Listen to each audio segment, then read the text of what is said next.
ஆலயங்களுக்குள் socks அணிந்து வரலாமா? காலில் இந்த சாக்ஸ் அப்படிங்கிறத போட்டிருக்கா இல்லையா, இந்த சாக்ஸினை அணிந்து கொண்டு வரலாமா? டெம்பிள் சாக்ஸ் என்ற பெயரிலேயே தற்பொழுது பிரபலமாகி வருகிறது என்பதுதான் அவருடைய கேள்வியாக அமைந்திருக்கிறது.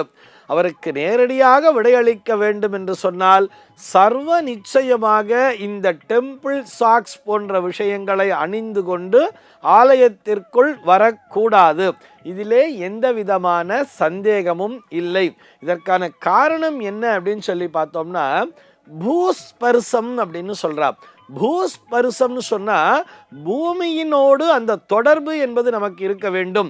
இந்த பூமியிலே நம்முடைய திருப்பாதங்கள் பட வேண்டும்.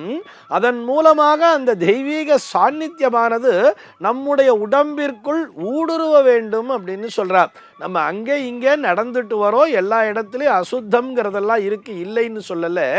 ஆனால் ஆலயம் என்பது மிகவும் புனிதமான ஒரு பகுதி அல்லவா? அந்த ஆலயம் என்பது சுத்தமாக வைத்திருக்க வேண்டும் அல்லவா?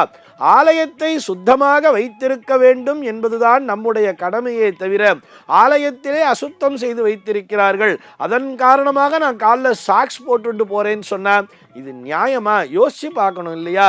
அதாவது எதுக்காக போட்டுக்கணும்னு சொன்னால், இவர்களுக்கு அந்த காலிலே அந்த எதுவும் கிருமிகள் அண்டி விடக்கூடாது, எனக்கு நோய் எதிர்ப்பு திறன் என்பது குறைவாக இருக்கிறதுன்னு சொன்னால் கூட ஆலயங்களின் மூலமாக சர்வ நிச்சயமாக உங்களுடைய உடம்பிலே கிருமிகள் என்பது வந்து சேராது. அதற்குரிய சுத்தபத்தமாக நாம் இருக்க வேண்டும் என்பதை புரிந்து கொள்ள வேண்டும். அதனால்தான் நிறைய ஆலயங்களுக்குள்ள போகும்போதே பார்த்தோம்னா அந்த வாயிலேயே அந்த நீர் அப்படிங்கிறத பாஸ் பண்ணுற மாதிரி வச்சுருப்பா. ஒரு பைப் வச்சு அந்த பைப்பில் ஹோல்ஸாக இருக்கும், தண்ணிங்கிறது அங்கே போயிட்டே இருக்கும். நாம் திருப்பதிக்கு போகும்போது கூட அந்த திருமலையிலே அந்த ஆலயத்திற்குள்ளாக நுழைவதற்கு முன்னதாக அந்த கோபுர வாசல்லையே பார்த்தோம்னா அங்கே தண்ணிங்கிறது பாஸ் ஆகி இருக்கும் தெரியுமா?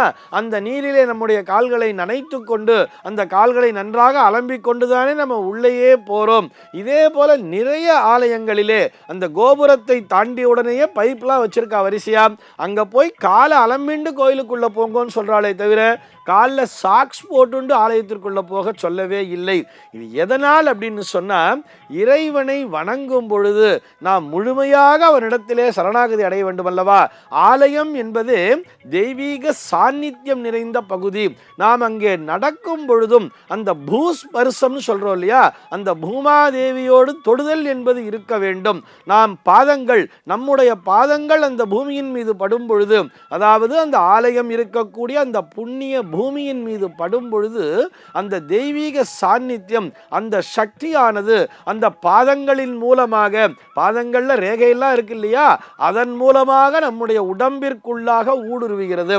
நிறைய பேர் பார்த்தோம்னா அந்த ஆலயத்திற்குள்ள கால் எடுத்து வைக்கும் பொழுது ஒரு விதமான ஒரு ஃபீல் அப்படி வருவா தெரியுமா, ஒரு வைப்ரேஷன் அப்படிங்கிறத ஃபீல் பண்ணுவா.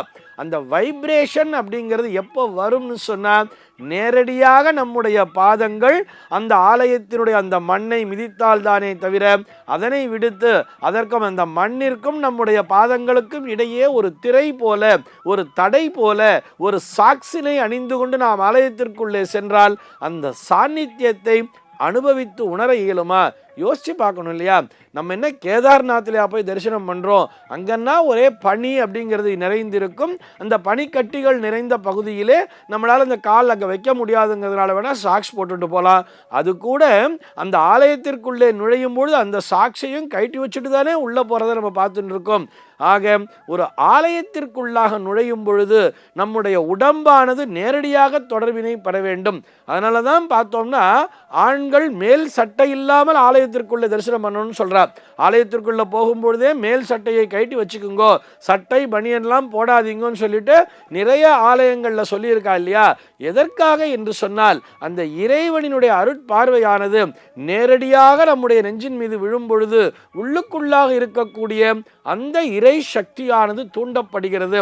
மேலே துணியை போத்தின்னு இருந்தா கூட, ஒரு அங்கவஸ்திரத்தை போத்தின்னு இருந்தா கூட அந்த அங்கவஸ்திரத்தை கூட எடுத்து இடுப்புல கட்டிட்டு தானே உள்ள போறா. ஆக அங்கவஸ்திரத்தையே எடுத்து இடுப்பிலே கட்டி கொள்ளும் பொழுது அந்த டெம்பிள் சாக்ஸ் அப்படிங்கிறதெல்லாம் சர்வ நிச்சயமாக அது அந்த கலாச்சாரம் துவங்குகின்ற இந்த வேளையிலேயே அதனை புறக்கணித்து விட வேண்டும், முற்றிலுமாக புறக்கணிக்க வேண்டும் என்பதுதான் அடியேனுடைய பிரார்த்தனை. சர்வே ஜனாஹ சுகினோ பவந்து.